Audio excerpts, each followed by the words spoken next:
lagi dengan Ibu di sini di mata pelajaran Akidah AHA. Nah, sebelum pelajaran kita mulai, marilah kita membaca doa terlebih dahulu. Berdoa dalam hati, mulai. Selesai. Nah, sebelumnya Ibu absen terlebih dahulu ya, anak-anak. Yurina. Hadirah, Bu. Lutfi. Hadirah, Bu. Yupa. Hadirah. Aprilia. Kemana ya Aprilia? Sakit, Bu. Oke. Baik.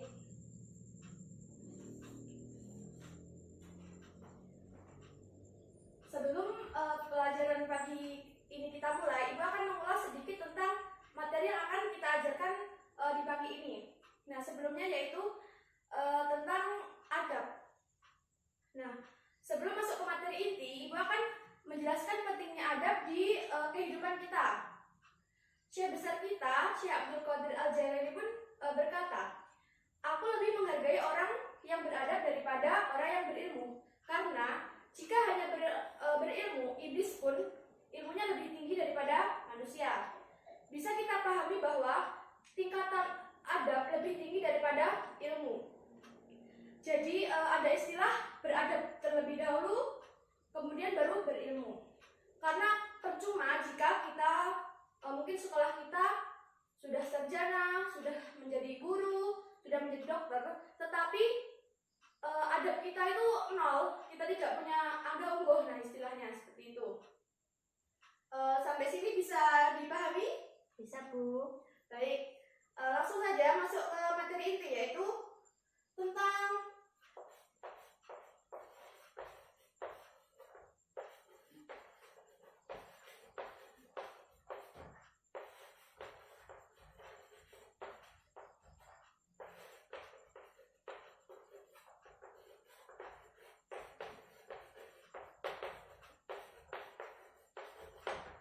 adab bergaul dengan orang yang lebih tua. Sebelumnya Ibu mau tanya nih, siapa sih orang tua itu? Bapak dan Ibu. Nah, ya itu juga termasuk Bapak Ibu. Nah, di sini orang yang disebut orang tua yaitu orang yang dipandang lebih tua daripada kita, yang memiliki pengalaman yang lebih, seperti mungkin pejabat, pemimpin kita, dan penasihat kita. Kemudian ada 3 kelompok yang disebut orang tua dalam ajaran Islam yang harus kita hormati dan kita muliakan. Yang pertama,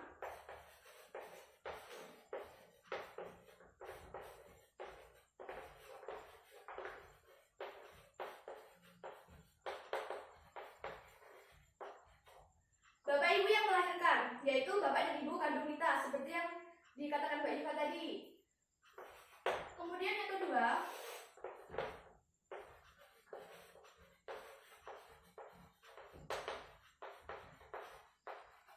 Bapak Ibu yang mengawinkan, ya mertua kita nanti kalau kita sudah mau menikah. Kemudian yang ketiga,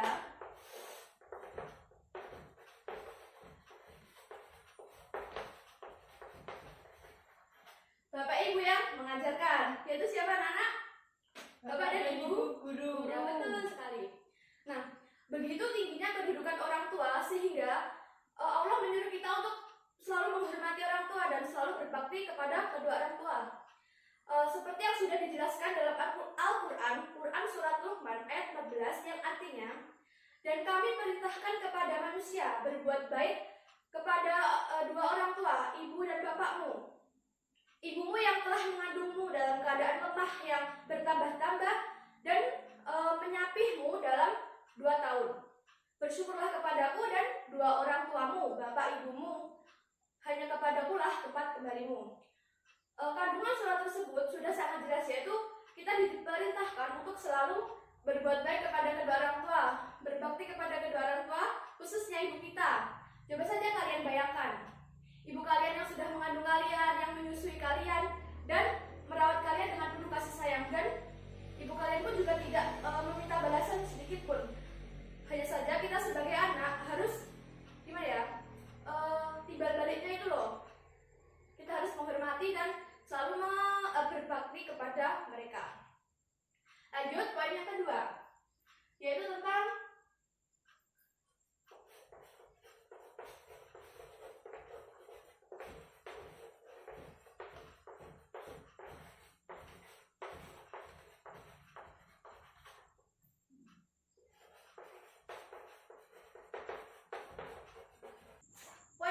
kedua yaitu tentang tata cara bergaul dengan orang yang lebih tua. Yang pertama yaitu bersikap sopan dan santun. Kita sebagai seorang muslim sudah seharusnya bersikap sopan dan bertutur kata yang santun, tutur kata yang lembut. Dan kita juga harus menghormati beliau-beliau yang lebih tua daripada kita. Contohnya, ketika kita mau lewat, nah mungkin pas kita mau lewat itu banyak orang tua sedang bergerombol atau lagi mungkin jagongan lah atau bagaimana. Nah kita kalau mau lewat tidak boleh langsung nyelonong, itu tidak boleh. Nah kita harus sedikit menundukkan pandangan kita atau menundukkan badan kita sambil kita bilang permisi pak, permisi bu, atau monggo pak, monggo bu. Nah seperti itu. Jangan kok asal nyelonong, itu tidak diperbolehkan. Kemudian yang kedua yaitu menolak perintah yang buruk dengan perkataan yang halus. Nah, kita kan sebagai anak, kita sudah sepatutnya mengikuti semua perintah orang tua. Akan tetapi, jika perintah itu telah melanggar atau bertentangan dengan agama Islam, kita sudah sepatutnya menolak. Akan tetapi, menolaknya pun juga harus dengan kata-kata yang lembut. Tidak boleh kok kita malah membentak-bentak atau malah jadi berantem, itu tidak boleh. Kemudian yang selanjutnya yaitu mendahulukan orang yang lebih tua daripada kita. Saya kasih contoh. Ketika kita sedang mungkin naik bis, mungkin kita sedang duduk di halte atau naik kereta. Nah, posisi kita mendapatkan tempat duduk dan di tempat itu sudah penuh. Kemudian mungkin ada bapak-bapak atau ibu-ibu atau mbah-mbah. Nah, beliau tidak mendapatkan tempat duduk. Kita sebagai orang yang lebih muda dari beliau sudah seharusnya memberikan tempat duduk kita kepada beliau. Karena apa?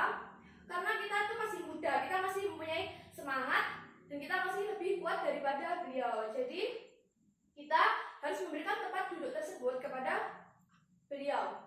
Nah, hal seperti ini sudah jarang dilakukan oleh generasi-generasi milenial saat ini. Nah, kita sebagai seorang muslim harus tetap memegang teguh prinsip tersebut, yaitu mendahulukan orang yang lebih tua daripada kita.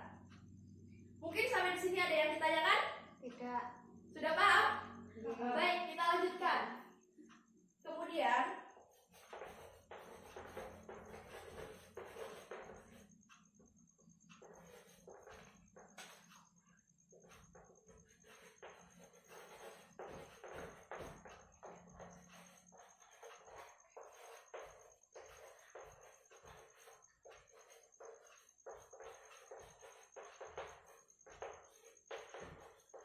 ya, tulisan ibu sedikit tidak rapi.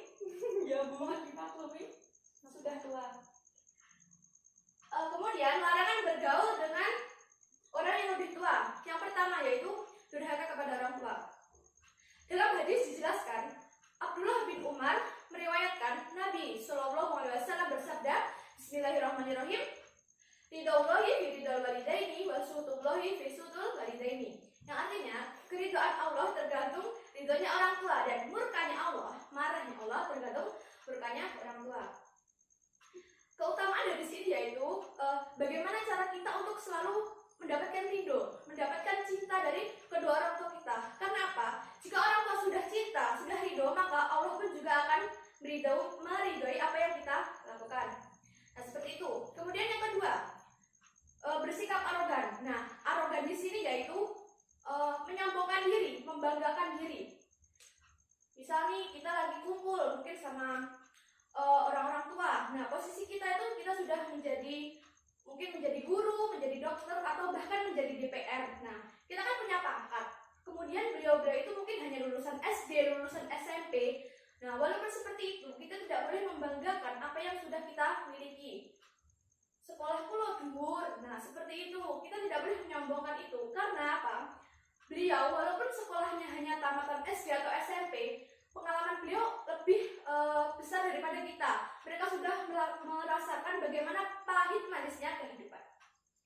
Nah, mungkin itu sampai sini ada yang ditanyakan, monggo Mbak Dila.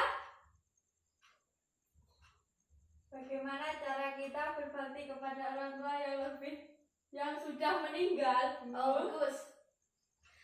bagaimana cara kita berbakti kepada orang tua yang sudah meninggal? Nah, yang pertama, kita harus selalu mendoakan beliau. Ketika sudah sholat, kita harus selalu mendoakannya. Dan kita memintakan ampun kepada Allah atas dosa-dosa yang sudah dilakukan oleh orang tua kita ketika di dunia. Kemudian yaitu menepati janjinya, mungkin berwasiat, seperti itu harus ditepati. Yang keempat yaitu menjalin hubungan silaturahim yang baik dengan kerabat, mungkin dari bapak atau mungkin dari ibu. Nah, bisa dipahami Mbak Dila? Siap, Bu. Oke, terima kasih. Mungkin ada yang ingin ditanyakan lagi sebelum ibu tutup? Tidak, Bu. Oke, baik. Kesimpulannya, kedudukan adab di sini lebih tinggi daripada ilmu, seperti yang sudah saya jelaskan di awal tadi. Karena orang yang memiliki ilmu belum tentu memiliki adab, tetapi orang yang memiliki adab sudah pasti memiliki ilmu, walaupun ilmu tersebut masih sedikit. Karena ya seperti yang sudah saya jelaskan tadi, percuma kita sekolah tinggi-tinggi tapi adab kita nol. Lebih baik biasa saja, tetapi kita mempunyai anggapan yang baik dan bisa menghormati orang yang lebih tua daripada kita. Nah, selanjutnya Ibu akan memberikan satu pertanyaan yang bisa angkat tangan. Kalau tidak ada yang angkat tangan, Ibu akan tunjuk. Nah, baik. Pertanyaannya, sebutkan 3 kelompok yang disebut orang tua yang diajarkan dalam Islam. Monggo, Mbak Tias mungkin. Yang pertama, bapak ibu yang melahirkan, yaitu bapak ibu kandung. Bagus, terus. Yang kedua, bapak ibu yang mengawinkan, yaitu nanti mertua kita kalau sudah menikah. Oke, Yang ketiga, bapak ibu yang mengajarkan, yaitu bapak dan ibu guru. bagus, beri tepuk tangan untuk Mbak Tias. Baik, mungkin cukup sekian materi pada pagi hari ini yang dapat Ibu sampaikan. Semoga ilmu yang kita pelajari hari ini bisa bermanfaat untuk kalian semua dan kalian bisa menerapkannya di kehidupan kalian sehari-hari. Sebelum Ibu tutup, marilah kita membaca doa kafaratul majlis. Bismillahirrahmanirrahim. Subhanakallahumma wa bihamdika asyhadu an la ilaha illa anta astaghfiruka wa atubu ilaik. Cukup sekian dari Ibu, banyak kurangnya Ibu mohon maaf. Akhiran, wallahul muwaffiq ila aqwamit thoriq. Wassalamualaikum warahmatullahi wabarakatuh. Waalaikumsalam